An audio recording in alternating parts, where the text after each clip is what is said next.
Bom, e aí, pessoal, tudo bom? Prazer estar aqui. Bom, eu sou o Renan, sou game designer e hoje a gente vai falar um pouquinho sobre economia. Confesso que o método de slide e não estando com a resposta aqui, eu vou talvez achar meio estranho, mas tentar entregar o melhor para vocês aí de conteúdo, tá? Bom, quem eu sou de fato, né? Atualmente eu trabalho como Game Economy Designer na Dumativa, tá? Já trabalhei em jogos de tabuleiro, já trabalhei na Dragon Games, que é uma das maiores publishers de jogos também no Brasil. Também já prestei serviço para Glyptodon, que também é um estúdio de jogos de tabuleiro, né? Então eu vim, na verdade, desse universo, e aí através dessa caminhada acabei chegando no universo do mundo digital, especificamente também na economia, né? Em economia de jogos.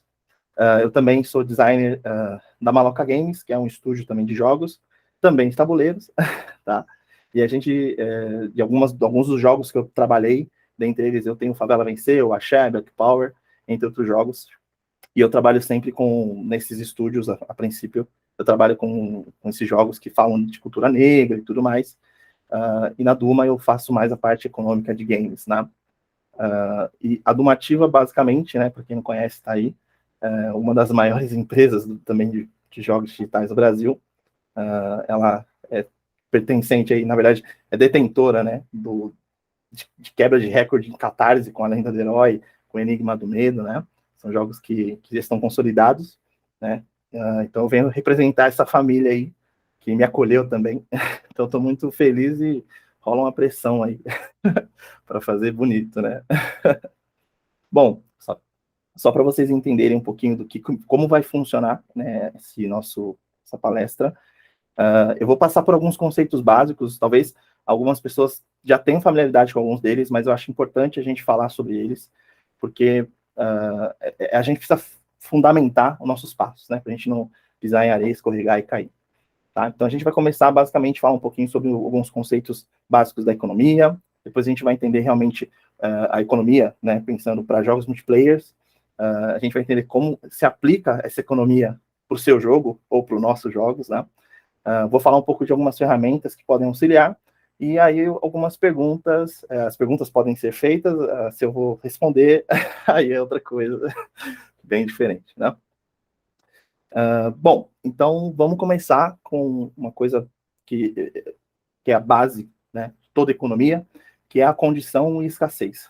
Basicamente, quando a gente pensa numa estrutura de economia, a gente vai entender que para que a gente consiga ter interesse por algo, geralmente é porque aquilo teve uma condição que fez com que aquilo seja desejável, né? Então a gente começa primeiro pensando com um exemplo simples aqui, que no deserto a gente tem uma condição onde ela vai gerar uma escassez. E a escassez, nesse caso, a gente denomina de água, né?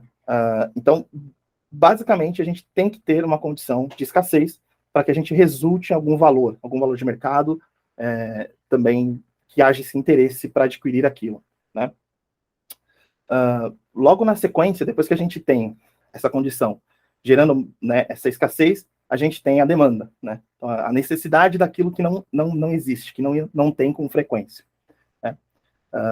Então, a escassez, ela gera essa demanda, e por fim, a gente tem a oferta, que é a ação de ofertar aquilo que está em falta no mercado, ou enfim, na sociedade, né? Então, sempre por trás, né, de cada oferta, vai existir uma dinâmica social, seja cultural, para poder fazer com que essa oferta também seja desejável, né? Porque não adianta eu estar lá precisando de água e alguém ir lá me oferecer chocolate, né?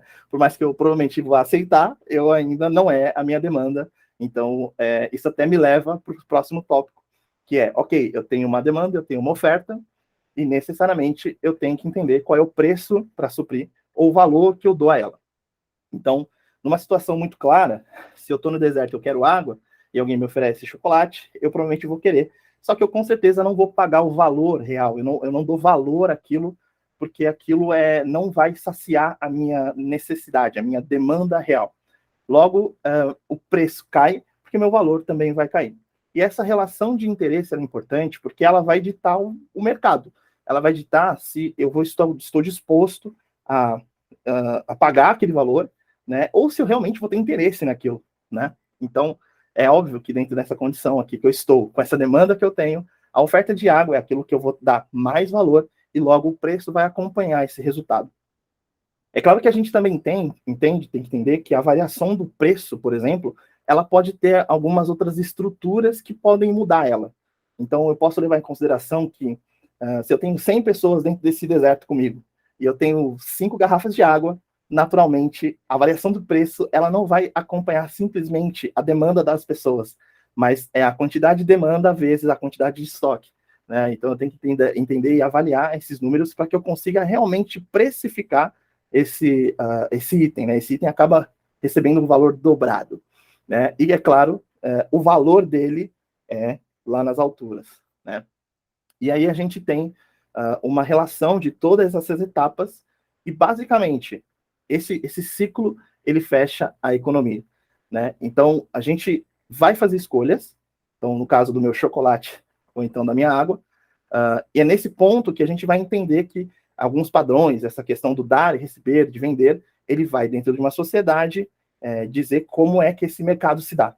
E, no fundo, é que esse conjunto dessas escassezes e dessas ofertas, dessas produções, ela vai fazer interação e geralmente a gente chama isso de economia, tá? Bom, a gente ainda tem um outro conceito importante para entender, que é a questão da moeda. E aqui a gente já vai começar a entrar num conceito que, dentro dos jogos, já é familiar para todo mundo. Mas é interessante a gente associar um pouco de como que é esse conceito de moeda, porque por mais que a gente fale do universo de games, a gente vai sempre tentar, a gente vai buscar a referência real, a gente vai aplicar muito dela, e às vezes a gente pode até namorar com ela em diversos momentos. Vocês vão entender isso mais para frente.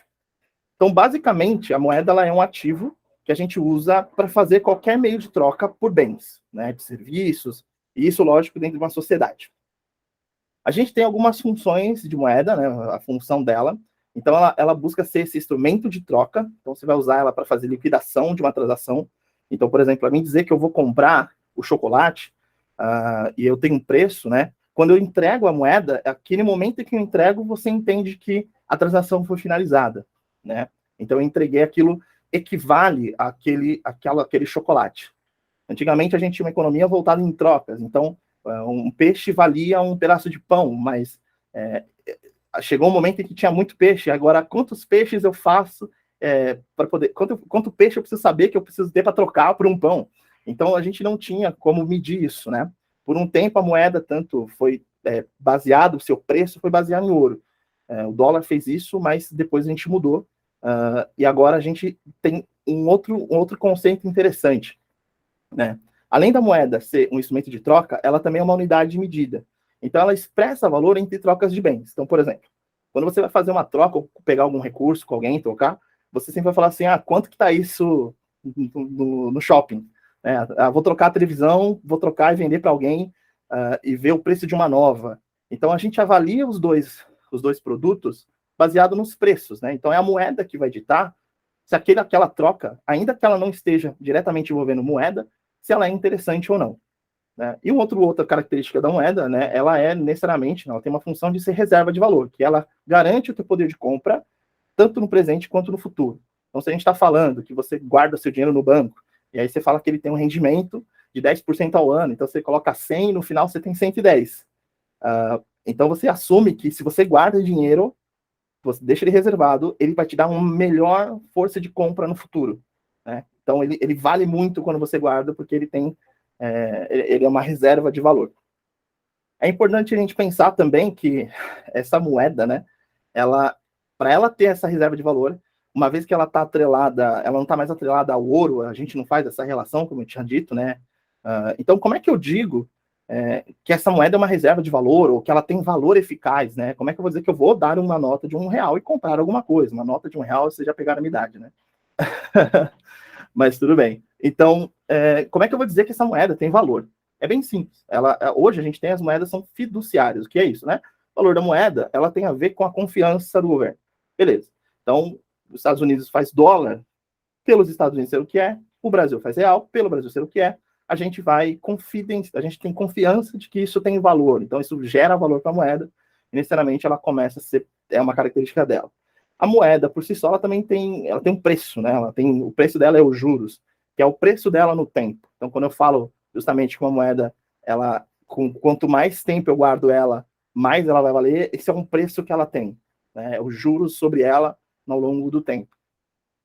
E ela também, aí, uma característica mais voltada para o real, ela tem um curso forçado, né? Então, por lei, é a moeda que tem que ser usada no território. Então, aqui no Brasil, infelizmente, você não vai conseguir usar o euro para comprar pão na padaria. Você tem que usar a moeda, né, territorial. Legal. Então, de forma bem superficial, né, a gente entende um pouquinho de como essa moeda bom, o que é isso na vida real faz sentido. A gente conhece, mas no jogo existe esse conceito de moeda e sim, ele existe porque no final das contas a gente pode entender que a gente quase tem uma função como desenvolvedores de banco central e governo, que a gente precisa fazer toda uma estratégia e uma estrutura para que as moedas elas estejam sendo distribuídas numa função específica e num controle específico, né? Então a gente precisa ter sempre uma análise muito crítica sobre isso. Diferente do mundo real, a gente sempre, às vezes, é limitado a uma única moeda, né? Ou então, a gente pode imaginar, por exemplo, que uma nota de papel é uma coisa e os centavos são outras. Então, você tem essa equivalência diferenciada. No nosso caso, a gente tem o conceito da moeda, que são as moedas suaves, né? Então, a maioria dos jogos, eles costumam usar de 2 a 3 tipos de moedas. Então, a gente tem a moeda que ela é a suave, que ela é considerada mais flat, né? Você vai liberar ela para quase tudo que você fizer. Então, basicamente, respirou, você ganhou moeda, né? Não tem aquela moeda que, ao longo do tempo, ela vai necessariamente ficando mais frágil em questão de preço. Ela vai inflando, né? Está muito constante no mercado. Então, ela também é usada em contrapartida como taxa. Desculpa. Então, nesse caso, é importante a gente entender que essa moeda soft, ela tem uma função para o mercado. Então, nesse caso, eu tenho um exemplo aqui de 3 moedas, por exemplo, né? Uma ali eu tenho 214K, basicamente, e outra eu tenho 1,8 milhões, né? Então, é desproporcional à quantidade. Então, essa moeda central ali, ela é aquela moeda que a gente considera uma moeda frequente, né? Que a sua discrepância, seu gotejamento no mercado é grande, tá? Além dela, a gente tem também a moeda forte, né?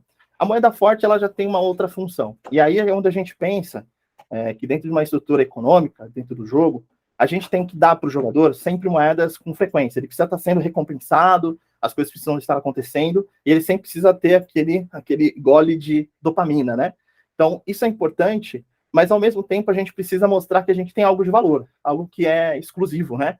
A gente busca dentro da sociedade a exclusividade, a gente busca dentro da sociedade, e isso dentro da análise econômica, da macroeconomia no geral, a gente tem diversas linhas de teoria. E uma das possibilidades, das características dessa economia é a economia quando ela gira em torno do status, né? Então a gente busca muito ainda nessa sociedade, uma das interpretações é que o status ele faz parte de uma economia. Então ter algo diferenciado, destacado, premium, você acaba injetando essa cultura e trazendo essa expressão de valor para dentro de uma outra moeda, que no caso é a moeda forte. Essa moeda, em maioria dos jogos, a gente compra ela, né? Ela não é uma moeda que a gente consegue fazendo qualquer coisa. Ainda que existam alguns jogos que vão fazer pequenos gotejamentos, tá? Geralmente você tem algum jogo que ele te dá lá alguns diamantes no começo, e aí você tem que gastar com sabedoria, e quem sabe no futuro você ganha mais. Mas a princípio ele é sempre para você ter uma injeção e falar, poxa, legal, essa moeda me ajudou muito. Então, é uma isca para você ir lá e realmente interagir com aquela moeda de novo e querer adicioná-la na sua bag, né, no seu inventário. Então, essa é uma característica dessa moeda forte que a gente encontra nos jogos, né? Essas duas principais, uma mais fraca e constante e uma mais simples, mais difícil e rara e mais forte. Beleza, e aí agora a gente, acho que de conceito, né, acho que deu para a gente entender um pouco a relação de escassez, a necessidade de gerar demanda e também de você entender como se dá oferta a partir de condições de escassez ou não, de estoque. Agora a gente vai entender um pouco sobre, afinal, né, uma economia de multiplayers. Como é que eu faço isso acontecer de fato, né? O mais interessante é que quanto mais a gente tenta se aproximar dessa economia digital para fazer sentido, para criar engajamento, para fazer com que a gente tenha um resultado em gameplay, ela mais se aproxima do que a gente chama de uma economia burocrática, né? Então, ela chega a ser contrastante ao que a gente considera do real, que é uma busca pela eficiência, né? Então, essa é a grande contraditoriedade que existe hoje dentro desse universo econômico, né? Do real e do digital. Então, vou dar 2 exemplos aqui, acho que são muito interessantes, né? A gente tem aqui do lado esquerdo a busca pela eficiência, então vamos imaginar, com o exemplo que a gente está comprando, sei lá, ouro do mercado aí, tá? No mercado de ações, você está comprando ouro. E a maneira que você faz isso na vida real hoje, você faz isso, a sua oferta, ela é global, seu método de compra, ele é sem interação com o ser humano, então você nem sabe quem é que está vendendo de fato, ou você pode até saber o nome, mas isso não há uma conversa, né? A locomoção, totalmente desnecessária, você faz isso do teu sofá, né? E você tem o seu tempo investido, é o mínimo, esses minutos e cliques, tá? E quando você vem para uma comparação direta, por exemplo, com um jogo EVE Online, onde você, por exemplo, né, vai querer comprar ouro, é claro que aqui tem mais umas variações, tá? Mas digamos que você está no local, para fazer a oferta, ela não é total, né? Ela é global. Você pode até conseguir ver tudo em algum momento, mas para você comprar, você necessariamente vai precisar de interação. Por que você vai precisar de interação? Porque a sua locomoção ela é necessária, né?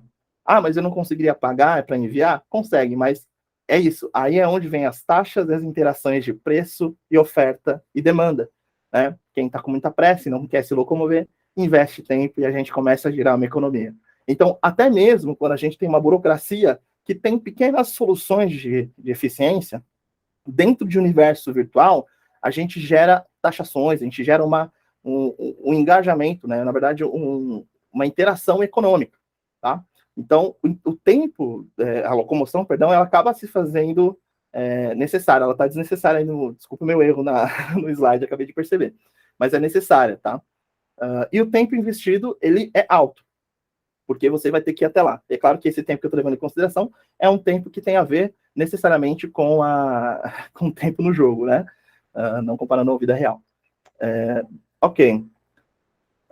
Além disso, né, além dessa necessidade dessa economia que tem uma relação direta com a burocracia e que ela anseia por isso, né? Ela anseia por essas burocracias, ela anseia por conteúdo. Porque hoje, o conteúdo em um jogo, ele é o nosso material escasso. Por exemplo, como é que eu vou conseguir ter conteúdo suficiente para entregar para um jogador e no momento em que ele chegar até ali, acabou, né? Tá escasso, eu não tenho mais para onde ir. Então, essa limitação de features dentro de um gameplay é a nossa escassez. É onde a gente procura necessariamente furar a bolha. E aí a gente precisa entregar novos conteúdos para que cada vez mais essa escassez da nossa parte ela não aconteça de forma que a gente fique sem um gameplay, sem que a gente tenha interação com o jogador.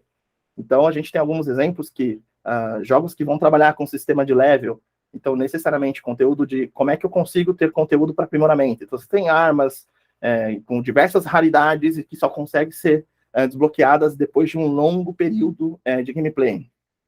Você tem também os avatares. Então, eu estou dando um exemplo muito legal que eu trouxe, fiz questão de trazer, que é a Anitta, que tem lá no Free Fire o seu personagem, né? Então, você consegue também a dancinha dela, né? Além disso, você tem inimigos diferentes que você pode ter como uma forma de criar conteúdo para manter a vida útil do teu jogo mais longa e assim você conseguir dimensionar quanto dessa economia pode girar em torno desses conteúdos. Porque para nós o importante é, quando eu adiciono esse conteúdo, o quanto ele vai influenciar na minha economia. Porque se eu necessariamente estou pensando que eu estou fazendo esse conteúdo e eu não levo em consideração o impacto que ele faz, eu estou fadado, com certeza, a uma falta de controle, a uma hiperinflação, ou seja, eu posso estar distribuindo mais moedas do que eu deveria, ou eu estou distribuindo poucas moedas, as recompensas estão poucas.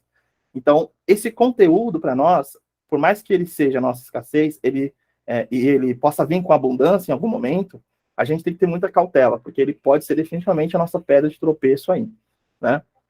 Então, a gente tem, bom, só para complementar, a gente tem itens também que podem ser considerados e a gente tem as expansões, né? Então, quando a gente quer mais um mapa maior, com novas terras, novos lugares para explorar, isso gera toda uma nova cadeia econômica, toda uma outra estrutura econômica que vai influenciar aquilo que já existe. Né? Um ponto importante sobre isso, antes que eu esqueça, a gente fala muito que, às vezes não, né? Às vezes a gente pode ter uma visão de que primeiro a gente desenvolve a mecânica, depois a gente implementa a economia. E, na verdade, o nosso processo, ele é quase simultâneo. Tá? A gente precisa, em todo momento, entender quais são as mecânicas, tudo que está envolvido no jogo, e, às vezes, uma economia, uma visão econômica, já que deve ter sido corroborada antes, ela vai gerar necessidade de demanda, tá? Necessidade, perdão, de mecânica. Então, às vezes, você está lá com uma mecânica A, B ou C, e você tem uma economia voltada para ela, uma recompensa voltada para ela. Só que você percebe que isso está muito linear, está muito flat. Você não tem, por exemplo, um sistema de crafting, né? Vamos pensar que você consegue pegar recurso em qualquer lugar no teu mapa. E aí você fala assim, porra, legal, eu vou lá, faço crafting. Mas, poxa, o cara ter árvore abundante aqui, o que eu faço para o cara não conseguir fazer 500 milhões de armas? É simples. Você pode fazer uma mecânica que você tem que... A vida útil do teu item, ele vai se degradando. E aí você tem a opção de reparo. Pronto. Uma situação econômica que vai fazer com que você queime recurso e que o cara tenha onde investir esse dinheiro, e aí você cria ali um sistema mecânico novo que você talvez não tinha pensado, né? E aí isso acontece com muita frequência. Quando a gente tem um Game Economy Design no projeto, ele sempre vai achar um meio, isso é muito padrão, ele sempre vai achar um meio de você cobrar dinheiro. A gente tem um terror, um medo frenético de inflação. A gente odeia a inflação. A nossa economia, a gente sempre quer que ele seja entre superávites e déficits, sempre. Legal. Então, o próximo ponto legal, então eu tenho agora uma outra busca, né? Porque se eu consigo gerar mecânicas, mas existe alguma mecânica, né, algum engajamento, algum sistema de engajamento mínimo que eu possa usar? Bom, existe, né? A gente sabe que para os jogos multiplayer, né, a gente tem que criar uma mecânica, uma forma dos jogadores interagirem, não adianta eu criar uma mecânica onde eu fico vendendo coisa só para NPC. Então, o sistema de vendas, ele é muito interessante. Então, como eu tinha dito lá no EVE Online, você tem um sistema de mercado. Quem está vendendo aquilo é os NPCs? Não, são as pessoas. E o mais interessante é que você pode fazer um sistema de mercado, de vendas, que ele é atribuído, assim, a percepção de valor e de preço é baseado pelos jogadores, né? É claro que aqui a gente está falando de um jogo um pouco mais denso. Em um jogo mais simples, você consegue fazer sistema de trocas, né? Coisas onde você não tem toda uma estrutura tão burocrática, você pode ter coisas otimizadas e eficientes, mas que o sistema de trocas, ele beneficia você em alguns status, né? Muitos objetivos, e aí vem agora esse link, né? Você tem o sistema de trocas que é baseado com objetivos de fazer tantas trocas por mês. Ah, mas é obrigatório. Isso, mas é a partir daí que você começa a criar novas interações, né? Você começa a criar sistemas de engajamento social, socioeconômico. Esse é o ponto, né? O sistema, criar esse sistema de engajamento, ele não necessariamente ele não é, ele é obrigatório para que você consiga alcançar certas coisas. Isso faz com que o jogo ele acaba tomando um caminho. Claro que você precisa acertar o quanto desse obrigatório deve ser, né? Mas isso é um ponto, né? É a mesma coisa com doações. Então, às vezes você pode ter objetivos que vão ser voltados para doações e sempre impulsionando o jogador a achar pessoas, a trocar com pessoas, a falar com pessoas. Além dessas mecânicas, a gente tem, lógico, raid, a gente tem outros universos de mecânicas que vão trazer engajamento social e que a gente pode atrelar um sistema econômico por trás, né? Então, sistemas de exploração, uma mecânica onde você junta até 5 players, você é o líder, e aí vocês vão contra chefes e vocês guardam todo o dinheiro no lugar e no final isso é distribuído e, poxa, legal, todo mundo compartilha e isso é bacana. Então, no final das contas, como todo mundo está acostumado, até em vários jogos a gente tem sistema de raids que é exatamente esse processo. Se junta o grupo e faz essa ação. Então, os espólios, ele é o reflexo econômico desse engajamento social. Então, quando você faz essa análise, a gente consegue entender que se você fosse lá e, por exemplo, talvez ganhasse XP, talvez já seria o suficiente. Mas quando aquele recurso econômico entra, te dando probabilidade, te dando chances de evoluir em outras formas no jogo, faz com que isso seja mais interessante, né? Faz com que você veja uma chance de tirar vantagem, né? Isso é uma boa, assim, né? Tudo tem a ver com custo de oportunidade, né? Então, se você vê dentro de uma mecânica a oportunidade de aprimorar a sua economia, se ela for social, melhor ainda, porque valoriza cada vez mais o multiplayer, né, do gameplay. Ok. Bom, como é que eu vou aplicar essa economia no meu jogo, né? O ponto importante aqui é que a gente entenda que a estrutura de gameplay, ela tem dois conceitos básicos, que a gente chama de ralos e torneiras. As torneiras, basicamente, é o seguinte, né? Quanto mais tu abre, mais água sai. Se você tem um ralo pequeno, demora para aquela água cair e, enfim, vai acabar transbordando. A gente precisa de um equilíbrio entre os dois. Então, quando eu penso que eu estou abrindo a minha torneira, despejando recursos, despejando moedas dentro de um jogo, eu estou dando isso para todo mundo. Necessariamente todo mundo vai ter muito dinheiro para fazer qualquer coisa. Isso não é saudável, porque eu preciso gerar dificuldade, né? Então a gente entra no core loop, né? A gente precisa fazer isso na economia também, né? Ela trabalha com sistemas econômicos, sistemas de core loop, de game design normal, entendeu? Então a gente precisa fazer com que analisar quais são os locais onde eu vou distribuir recurso, quanto está sendo distribuído, né? E como eu faço esse também ser consumido dentro do jogo, né? Então, eu preciso fazer isso proporcionalmente. Eu preciso entender também a forma de distribuição. Por quê? Porque se eu faço um jogo freemium, eu estou fazendo um jogo que a galera está entrando de graça e ela pode investir dinheiro para ter coisas melhores. Então, eu vou ter que criar uma economia que leve em consideração a maneira que o meu jogador é apresentado no meu jogo. Agora, se eu tenho um jogo que ele não necessariamente é freemium e ele já vai ser pago, vai ter só o valor dele, a economia ela pode ser pensada de outra forma. Tem pessoas que têm coberturas mensais, né? Jogos que tem, se paga mensalmente e você tem aquele conteúdo. Como é que essa economia não faz com que o jogador sinta que está pagando duas vezes? Ou então, quando for freemium, que sinta que quando ele pagar, fez muito sentido para ele, né? E mesmo a pessoa que não pague consiga jogar, né? Esse é outro ponto. Uma coisa importante para você conseguir aplicar uma economia cara, referência, não tem como. Você vai buscar referência econômica, gameplay e econômica. Isso uma coisa não solta a outra, né? Então, todo mundo de mão dadas aí. E a última parte, que é simule, analise, corrija e repita. De novo, simule, analisa, corrija e repita. Sem isso aqui, vai dar merda. Simples assim. A gente precisa analisar dados, a gente precisa ter uma noção crítica dessas informações. E hoje, por mais que eu tenha falado um pouco desses conceitos econômicos que são mais reais, isso é só uma vírgula do que a gente precisa ter de conhecimento para poder conseguir aplicar dentro do jogo. Por quê? Porque essas noções e formas de análise, elas são comportamentais. A gente vai analisar um jogo que é uma sociedade virtual. Então, esses problemas que a gente tem lá e comportamentos que são analisados hoje para definir a economia de um país, ela também deve ser feita aqui. Não estou tentando assustar ninguém. Eu curto muito isso. Eu sou formado em história. Número para mim era o meu Antônio. Não dava. Hoje, não vivo sem uma planilha. Então, acho que se eu conseguir, vocês conseguem tranquilamente. Assim, mas é muito bom. Mas calma, sobre isso aqui também vai ter uma ajudinha no final, tá? Que eu precisei e ainda preciso sempre. Legal. Então, eu entendi o que eu preciso para colocar, né, com alguns conceitos que a gente conversou, algumas ideias.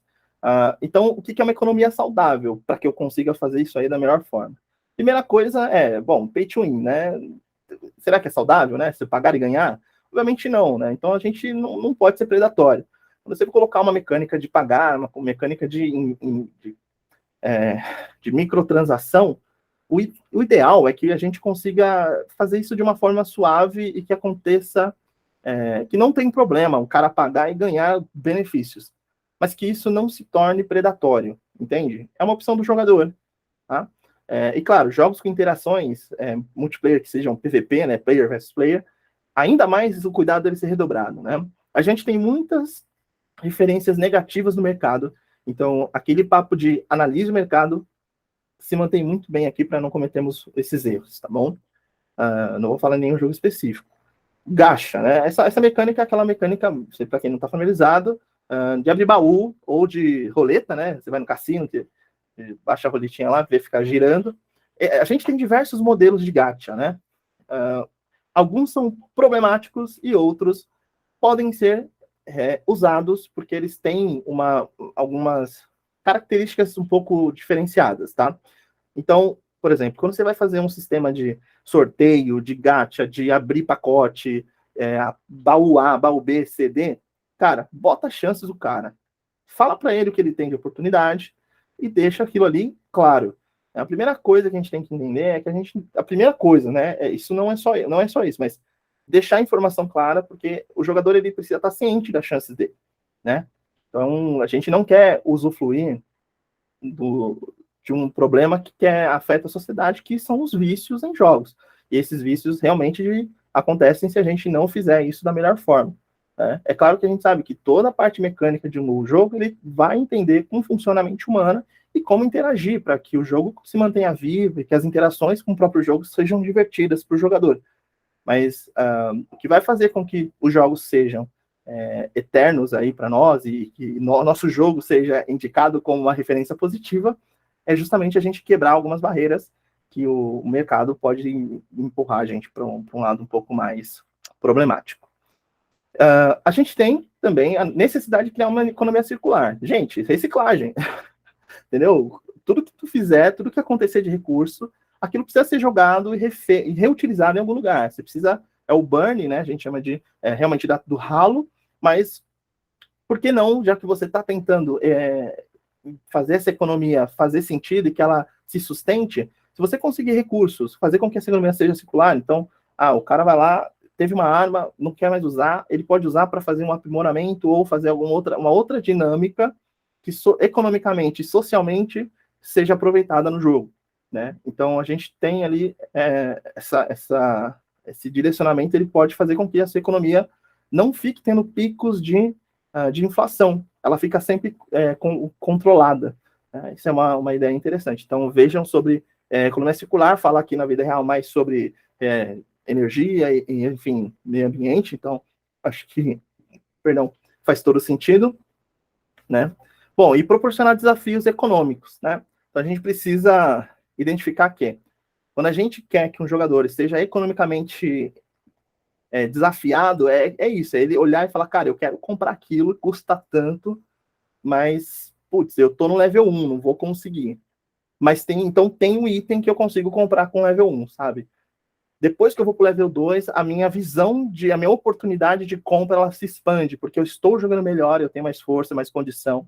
Então a gente precisa criar justamente essa curva de custo, né, proporcional. Então, gerar desafio econômico para o jogador, gerar necessidade, escassez, né, e demanda por um recurso, ela é importante. Ela acontece a partir das técnicas de você colocar um recurso lá e mostrar o quanto de força que ele dá, o quão bom ele pode ser, né? Então, essas são algumas formas de você fazer com que esse item, essa economia se mantenha desafiadora, tá? Bom, agora eu vou falar só um pouquinho das nossas ferramentas aqui, tá bom? A primeira que eu gostaria de falar é o Machinations. Machinations, talvez poucas pessoas conheçam, pelo menos quando eu conheci, eu soltei rojão, sabe, assim. Falei, cara, como isso daqui gratuitamente tá aí, eu não estou sabendo, né? Ainda mais como game design de jogos de tabuleiro, poxa, isso aqui é muito legal, porque basicamente ele roda a simulação, você consegue criar nódulos, você consegue criar toda uma lógica para poder fazer passo a passo de decisões. Aqui nessa simulação, por exemplo, eu estou rodando ali na parte de baixo, eu tenho aqui nesse triângulo do centro, entre as duas linhas, três linhas de cima e de baixo, ele está gerando recompensas de uma quest. E ele chega, aleatoriamente, ele joga baseado numa probabilidade que eu defini. E aí eu gero uma outra informação, que é quando ele tiver tantos no inventário de cada tipo, ele gera uma chave que tenta abrir um baú.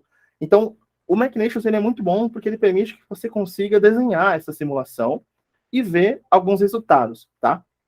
Então você começa a se habituar com esse universo. Você consegue testar um core loop total ali econômico. Isso é muito legal, né? Uma outra ferramenta que a gente tem é o Desmos. O Desmos é uma ferramenta que você consegue plotar, né, algumas funções, você coloca as suas funções lá e ele vai plotar um gráfico para você. E dependendo do gráfico, pode ser interativo, como esse, por exemplo. né? E aí você pode fazer para diversas coisas, né? E não necessariamente só para economia, mas para progressão de personagem, enfim, de XP, entre outras coisas, né? Essas são as duas ferramentas diferenciadas, eu acho. Tem o Wolfram, Wolframe, eu não lembro o nome agora, vou tentar depois achar. E aí, basicamente, ele também vai fazer plot, entendeu? Vai falar de função, mas ele também ele fala muito de outras funções. Ele tira várias opções de solução através de várias funções.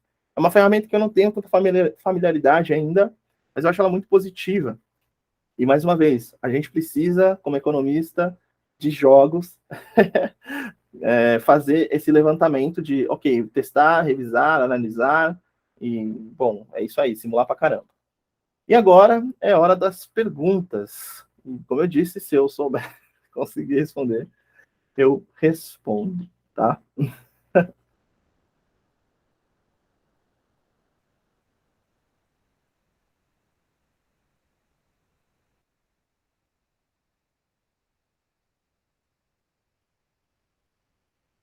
Se não tiver, não tem problema. Estamos perguntando para eles aqui, aí já te falamos. Ok.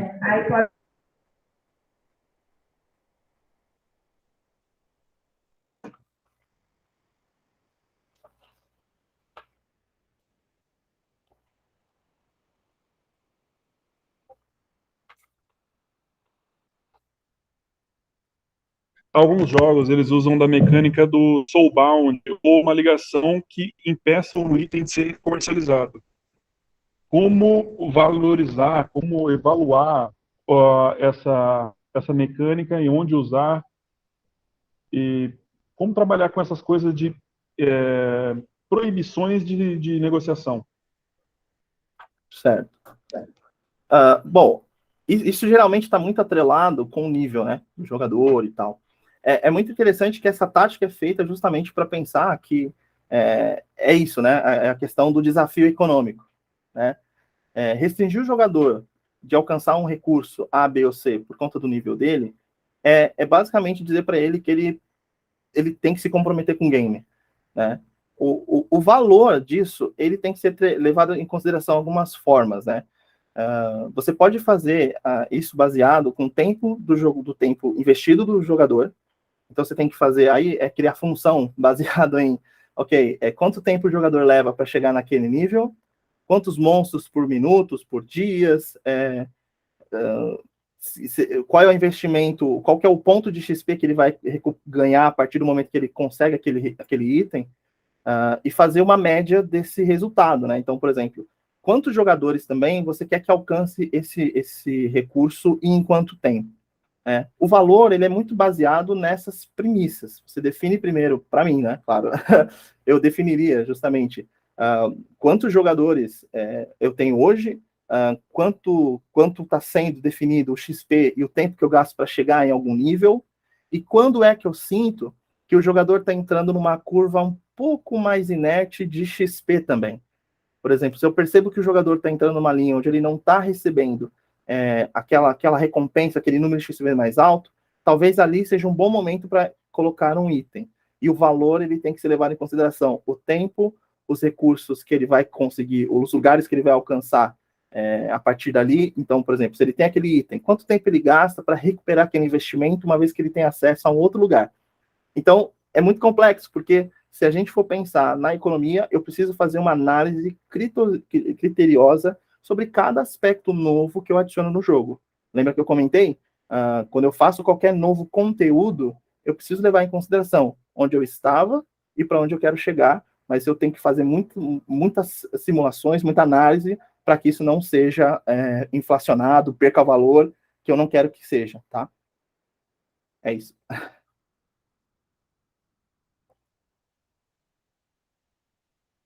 Assim, só para comentar, eu acho que essa pergunta, essa mecânica, ela é muito positiva, tá? Eu acho que ela serve muito como uma injeção de ânimo dentro dessa estrutura econômica, tá?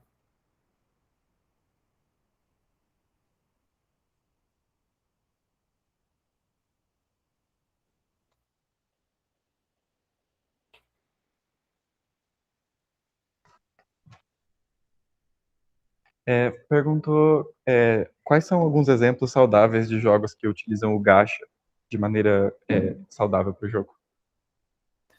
Olha, a gente pode falar que hoje eu não considero, eu não tenho na minha cabeça jogos que eu acho que tem a melhor versão do gacha, né?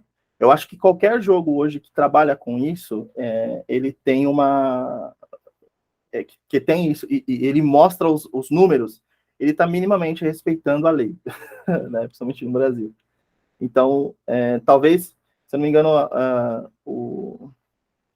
não é Ragnarok, perdão. Putz, eu esqueci o nome. A Lisa adora jogar, inclusive se ela lembrar e quiser mandar aí no chat. Eu acho que, eu não sei se é o Ragnarok, realmente eu esqueci o nome, perdão.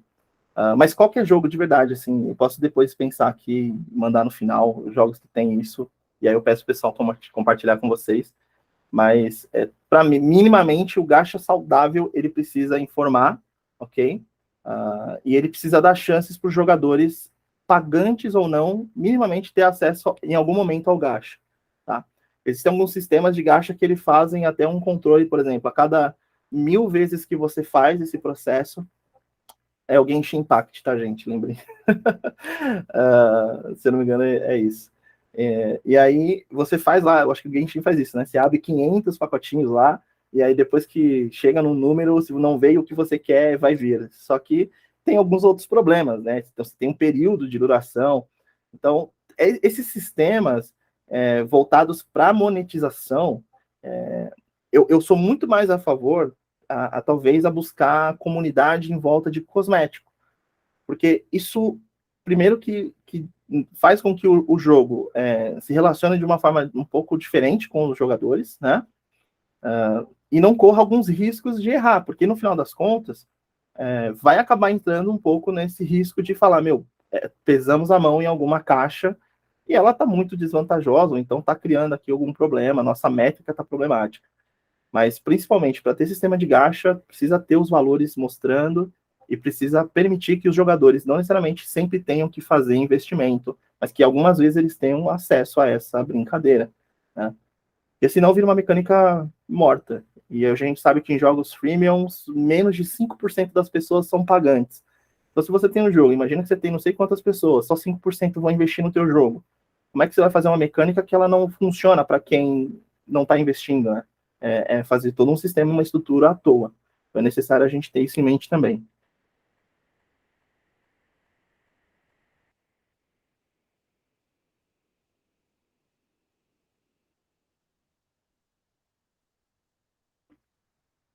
Boa. Fala, Renan, beleza? Renan, uma pergunta que você colocou no slide, questão da monetização da moeda. Como que ela faz para funcionar dentro do jogo em questão do caso, se tiver a moeda lá parada, como que faz para ser corriqueira se não tem um propício da skin, no caso, comprar uma skin ou desenvolver novas skins? O que acontece com o dinheiro visto, no caso do próprio jogo, e como que faz para fazer a reutilização dessa moeda para novo desenvolvimento, se isso tem como devolver para o cliente, no caso que ele comprou a moeda? Tem como você me responder sobre isso? Claro. Hoje a gente não tem, na verdade é engraçado que isso eu estava vendo até há pouco tempo, né? A gente tem agora a moeda do WoW, ela pode ser usada para outros jogos, inclusive isso gerou um grande problema para eles.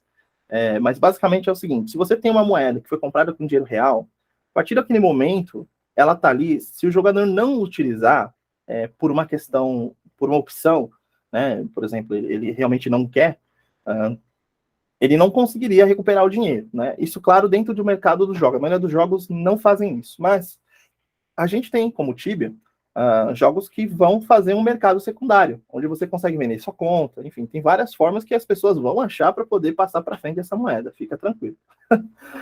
Isso não vai ser um problema. A questão quais são os jogos que hoje regulamentarizaram isso, né? Nossa, eu acho que quase inventei uma palavra. Então, quais são os jogos que estão fazendo isso de forma dentro dos padrões dentro do jogo, né? Acho que eu, particularmente, de cabeça, não consigo lembrar. A questão se você percebe que esse holding de moeda, né? Essa coisa de guardar a moeda achando que é uma moeda de valor, está acontecendo em massa é análise de dados. A gente não viu ainda nenhum fenômeno nesse tipo econômico dentro dos jogos. Por quê? Porque as moedas que são pagas, elas geralmente são compradas e elas são usadas na sequência.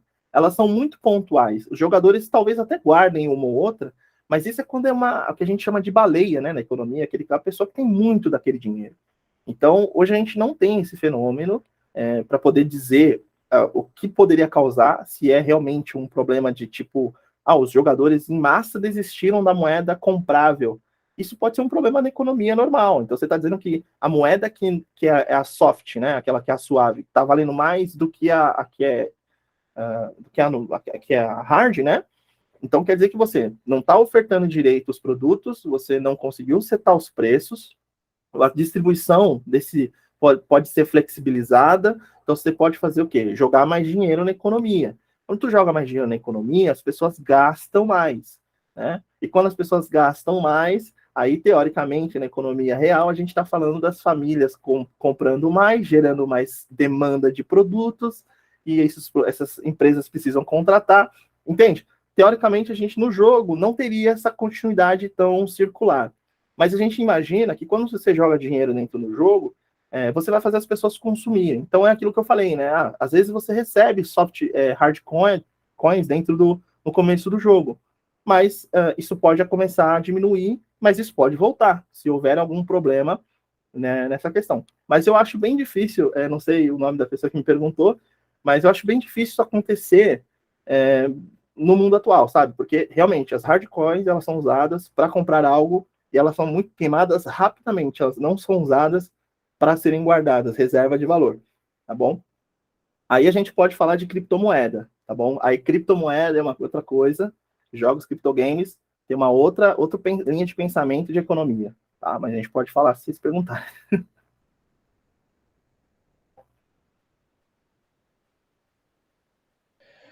Eu gostaria de saber a sua opinião quanto à economia de mercado aberto, igual o Warframe faz com a platina deles, que eles permitem os jogadores trocarem entre si produtos, itens entre eles mesmos, usando a moeda paga deles.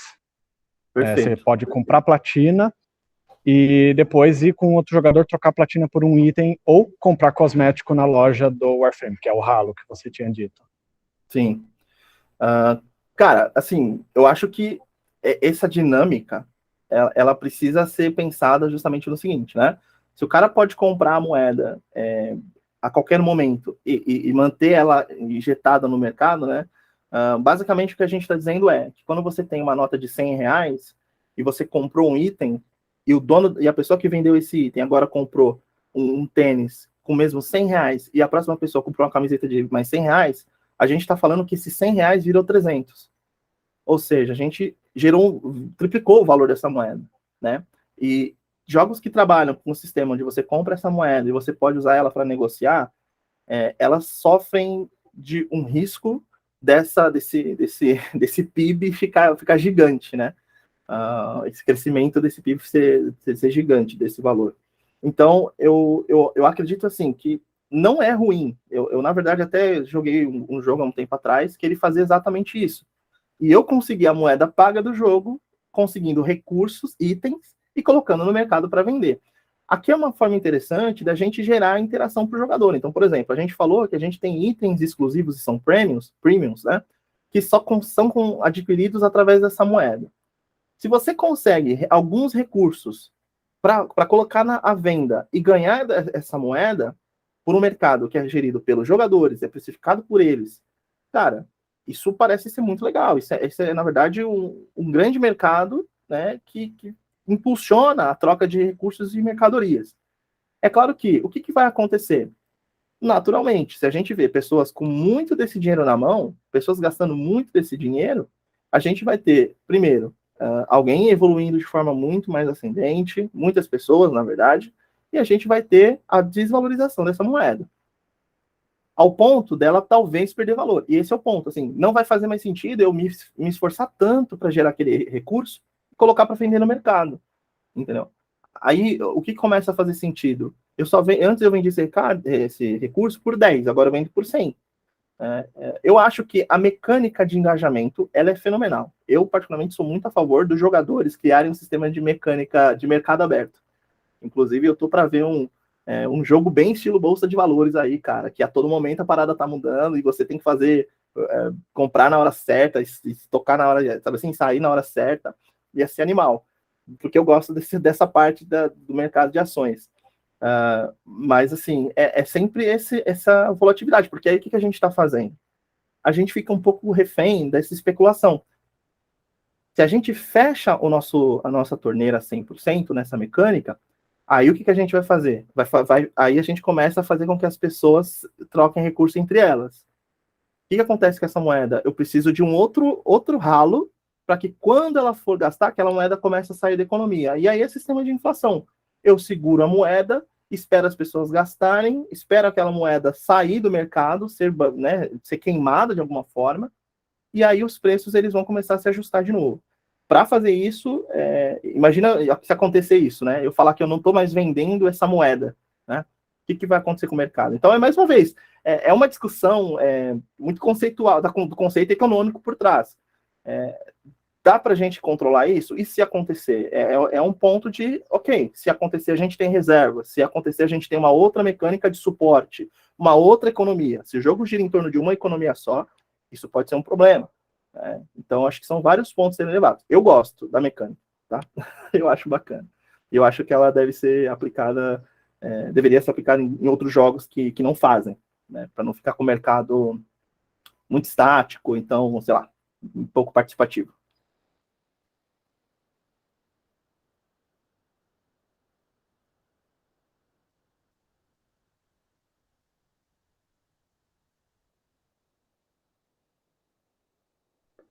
Desculpa se eu estou sendo meio redundante às vezes, viu, gente? Assim, vamos supor que fez tudo isso, o jogo está funcionando e tudo mais, mas em algum momento a economia quebrou.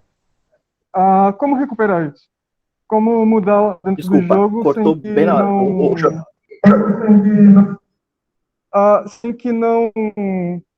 Eu entendi assim, não o jogo tá prejudique o jogador, indo, sabe? aí Sem que acontece ele o quê? Eu só não entendi. Desgastado, mas...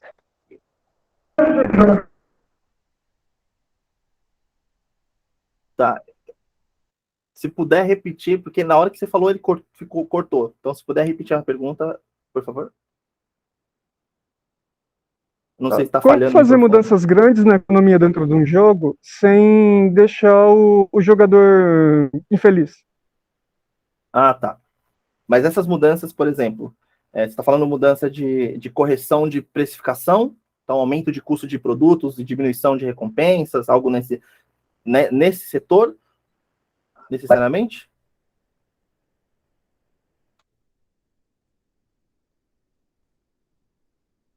Está falhando. Está falhando um pouco, tá? Eu não estou conseguindo ouvir.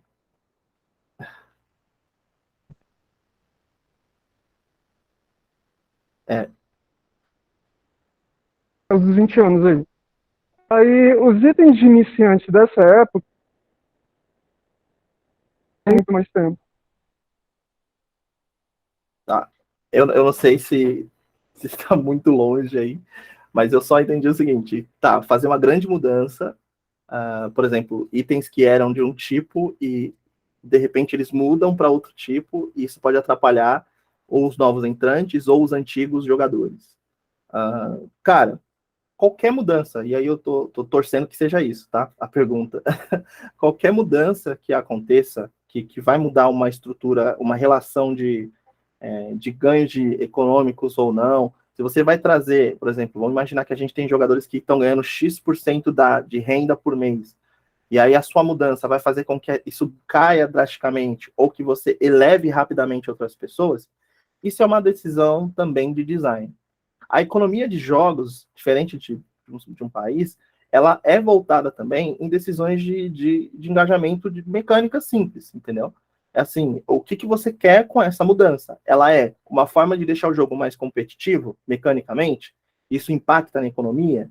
Ok. Qualquer mudança para cima ou para baixo, ela sempre vai deixar alguém chorando. A questão é você só tem que escolher quem é que vai chorar. Não tenha medo de fazer mudança se isso for regular alguma coisa que está fora de sintonia, cara. Assim, nenhum jogo hoje ele consegue garantir estabilidade forever. Todo mundo sabe. Nem criptogames, nem jogos antigos. Então, assim, vamos pensar numa economia que hoje o pessoal considera legal e saudável de um jogo antigo, que é o próprio Tibia. Muita gente gosta muito do sistema de economia que ele está hoje. Se vai perguntar 10 anos atrás, foi terrível. E quem estava lá naqueles anos, talvez, com a mudança que teve, saiu do jogo. Entendeu? A questão é justamente como você vai estar após a implementação, né? É claro que qualquer mudança que diminua o engajamento, ela deve ser pesada muito, né? Mas realmente é uma questão de análise.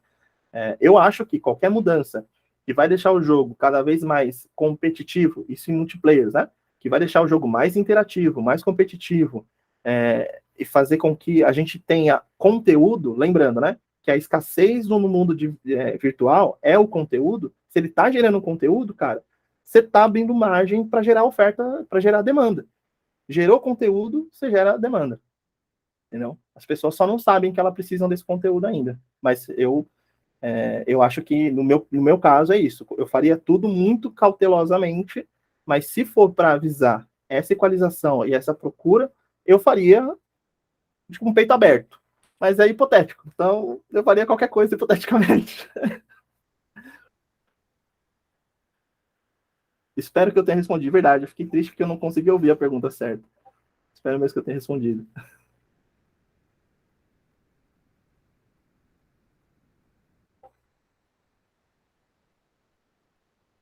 Ah, que bom.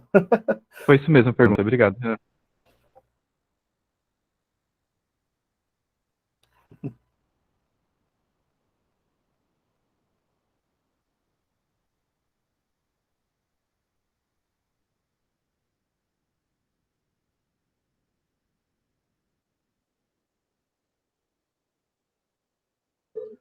Bom, Renan, muito obrigado. O pessoal gostou bastante. Obrigado pela sua presença, obrigado pela palestra e a gente espera você aí nas próximas edições do evento. Beleza, gente. Obrigadão aí. É isso aí. Quem precisar tirar dúvida, tá o meu e-mail aí na tela. Não sei se o pessoal tá me ouvindo. E eu acho que, assim, design de economy design é um ramo que a gente está precisando se desenvolver no Brasil.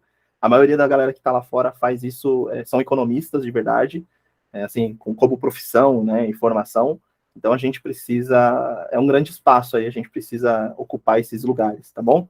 Então é isso, muito obrigado pela oportunidade, é um prazer estar aí. Um dia eu estava aí sentado, agora estou aqui, olha só que coisa, o mundo dá voltas. Muito obrigado pela oportunidade, estou bem feliz. Partiu para a próxima.